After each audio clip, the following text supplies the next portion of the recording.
2 दिन पहले देश के सबसे बड़े मुस्लिम धार्मिक और सामाजिक संगठन जमीयत उलेमा हिंद ने मुंबई में एक अधिवेशन किया, जिसकी अध्यक्षता जमीयत उलेमा हिंद के प्रमुख मौलाना अरशद मदनी ने की। मदनी साहब हमारे साथ मौजूद हैं।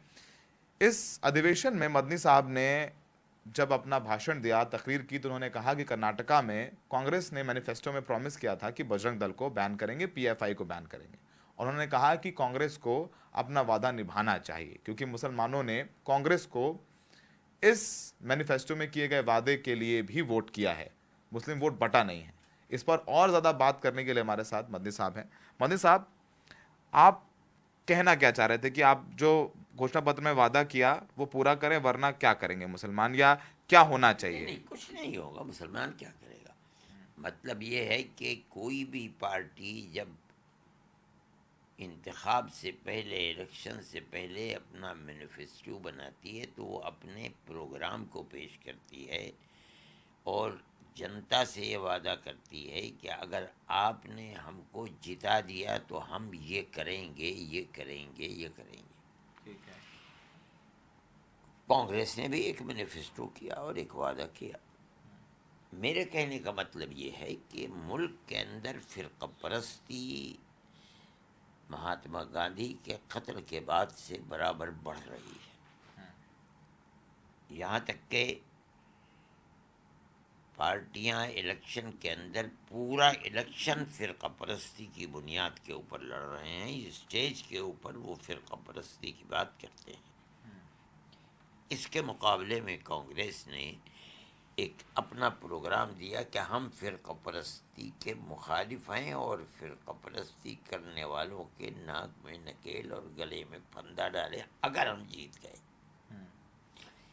सिर्फ कांग्रेस के सामने कर्नाटक ही का इलेक्शन नहीं है।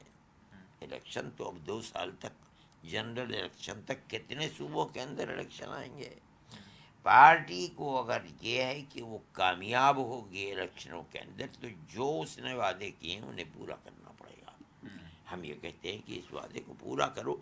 अगर पूरा नहीं करोगे तो फिर क्या वादा करोगे मध्य प्रदेश के अंदर, क्या वादा करोगे राजस्थान के अंदर? और वादा करके अगर यहाँ पूरा नहीं किया तो फिर क्या गारंटी होगी कि मध्य प्रदेश में जो वादे किए जाने हैं उनको पूरा किया जाएगा?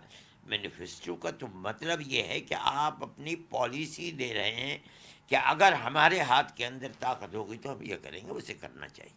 मदनी साहब, फिर तो उन्होंने पीएफआई को भी बैन करने का वादा किया है, तो बजरंग दल को करें और पीएफआई को भी करें। पीएफआई को बोलिए, हम जमीयत उलमा फिरका परस्ती की आज से नहीं 100 साल से मुखालिफ है। चाहे वो मुसलमान की फिरका परस्ती हो, चाहे वो हिंदू की फिरका परस्ती हो। हमारा मानना ये है कि इस मुल्क के अंदर सब भाई भाई की तरह 1300-1400 साल से रहते चले आए हैं। हम क़यामत तक ऊपर वाला चाहेगा तो इसी तरह प्यार और मोहब्बत के साथ रहेंगे, तब मुल्क कायम होगा और जड़ें मजबूत होगी और न ख़त्म हो जाएगा। तो अभी तक तो कांग्रेस ने ये फैसला नहीं लिया है, लेकिन अभी हाल ही में अभी नए मुख्यमंत्री बने हैं, अभी आगे चीज़ें होंगी। आपका एक कन्वेंशन था, उसमें और भी कौन से कुछ बड़े फैसले लिए हैं जो अगले 1 साल तक जमीयत उलेमा हिंद देश में लागू करेगी? आ जाएंगे 1-2 दिन के अंदर वो तमाम फैसले जो हमने अपनी तजावीज़ हैं उन तजावीज़ को अखबारात में भी दे दिया है और आ जाएंगे अखबारात के अंदर और वो हम गवर्नमेंट को भेजेंगे। आप क्या वक्त भी मांगेंगे आगे कभी, अगर ये हुआ, चूंकि सिद्धारमैया साहब से मुख्यमंत्री हैं, उनको याद दिलाने के लिए वादा? नहीं, हमने कर दिया जो हमें करना था। हम अगर कहेंगे तो वादा तो राहुल गांधी और उनकी बहन ने किया था। हम ये कहते हैं कि हम उनसे कह भी चुके हैं और हम कहेंगे भी उनसे। राहुल गांधी से कब आपने बात कही थी? अभी की है इलेक्शन के बाद। अच्छा, बात हुई थी राहुल गांधी से आपकी? बात नहीं, मैंने उनको लेटर भेजा है कि ये होना चाहिए। अच्छा, आपने लेटर लिखा था कि बजरंग दल को जो आपने वादा किया है बैन करने? मैंने बजरंग दल वगैरह नहीं, मैंने ये कहा कि जो वादे किए हैं फिरका परस्ती के खिलाफ उनको अंजाम देना चाहिए और जल्द से जल्द देना चाहिए। अच्छा, बीच में काफ़ी जो है आप लोग भी गए, मतलब आप खुद नहीं गए थे, लेकिन बाकी जमीयत से भी और बाकी बड़े संगठनों से भी अमित शाह साहब से मिले थे आप लोग? नहीं, मैं नहीं। आप नहीं थे, लेकिन जमीयत के लोग थे और महमूद मदनी साहब भी थे और बाकी लोग थे, सब थे। उसके बाद से आपको लगा कि कुछ बदला है देश में, कुछ फ़र्क पड़ रहा है? मैं नहीं समझता हूँ। अगर फर्क पड़ेगा, देखिए, अगर फर्क पड़ेगा तो कर्नाटक के इलेक्शन के बाद फर्क पड़ेगा, और पड़ने लगा है। मैं जानता हूँ जिमी वर्मा तो हर जगह काम कर रही है। मैं अभी कहूँ तो मैं समझता हूँ कि फ़ायदा नहीं होगा, हो सकता है नुकसान हो जाए।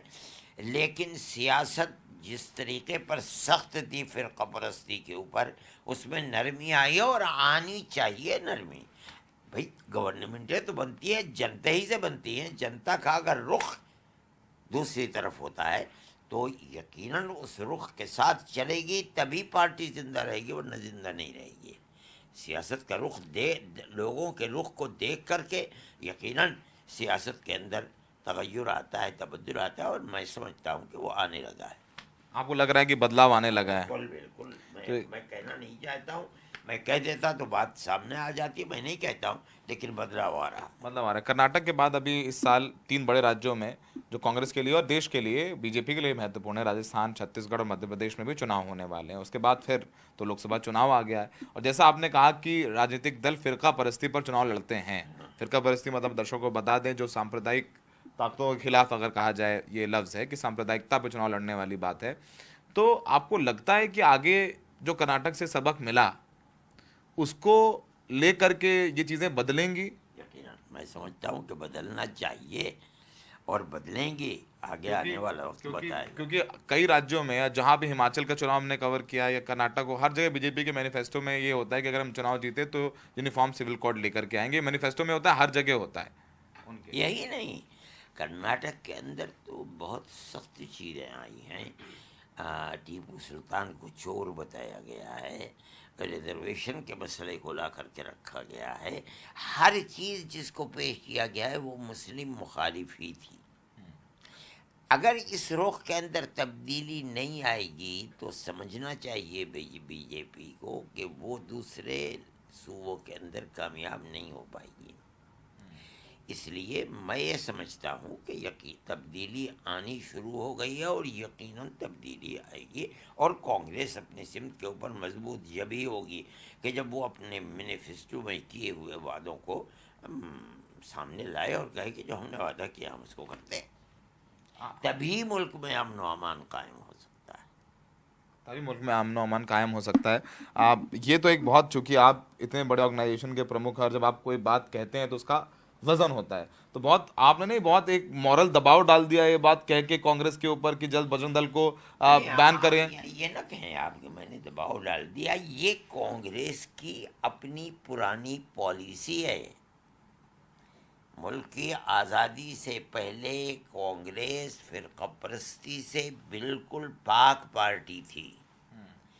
आज़ादी मिलने के बाद गवर्नमेंट बनी तो एक तबका ऐसा है, एक जमात के जो गांधी कैप पहन करके और खद्दर पहन करके कांग्रेस के अंदर शरीक हुआ है, घुसा है अंदर, और उसने कांग्रेस के ताने बाने को बिखेर दिया है। एक आध उदाहरण दे देंगे नहीं, हजरत? मैं नहीं वो उदाहरण देता, उससे और फसाद होगा। मैं कह रहा हूँ ये बात हम तो भुगत रहे हैं। अरे भाई, मुल्क के अंदर 20,000 फसादात हो गए हैं, और 20,000 मुसलमान का कत्ल हो गया और हिंदू का भी कत्ल हुआ फसादात के अंदर। हमारी दौलत सरवत करोड़ों नहीं अरबों की मकदार के अंदर जला दी गई, लूट ली गई। ये बताइए कि पूरी तारीख के अंदर कई फसादी हैं जिनके गले के अंदर फांसी का फंदा पड़ा हो, या ये कि उनको उम्र कैद की सज़ा दी गई हो। इसका मतलब ये है कि फिरकापरस्त पार्टी के अफराद घुसे हुए हैं अंदर।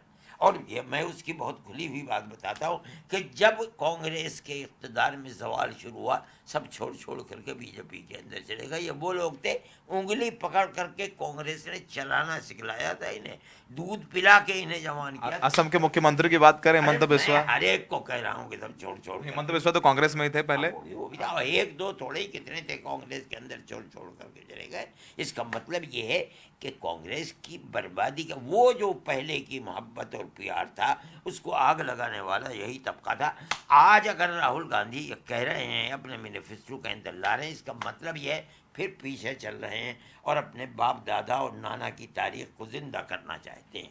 आप ये कहते हैं दबाव में, दबाव नहीं, मैं ये कह रहा हूं कि जिन तुम्हारे बुजुर्गों ने कांग्रेस की बुनियाद रख करके उसे सही रुख के ऊपर चलाया था, उस रुख के ऊपर चलने की बात कही है, हम ताली बजाते हैं, बहुत अच्छी बात है ये। अगर बजरंग दल को कल को कांग्रेस बैन कर देती है तो फिर हजरत बजरंग दल की नहीं, पीएफआई बजरंग दल जो कह रहे हैं कि जो सांप्रदायिक, मैं कह रहा हूँ फिरका परस्ती के ऊपर हाँ अगर ठीक है, लगा, कर दे, लगा दिया उन्होंने, ये कुछ ऑर्गेनाइजेशन करते हैं उनको लगा दिया, तो फिर अरशद मदनी साहब क्या कहेंगे? मैं कहूँगा, मैं ताली बजाऊंगा कि बहुत बेहतरीन चीज़ है।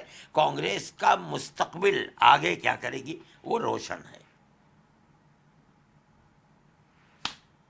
तो ये बात है। अब आखिरी सवाल मदनी साहब आपसे कि आगे आप लोगों की तरफ से, जमीयत की तरफ से कुछ ऐसे प्रोग्राम्स होंगे आगे जिससे भाईचारा और बढ़े?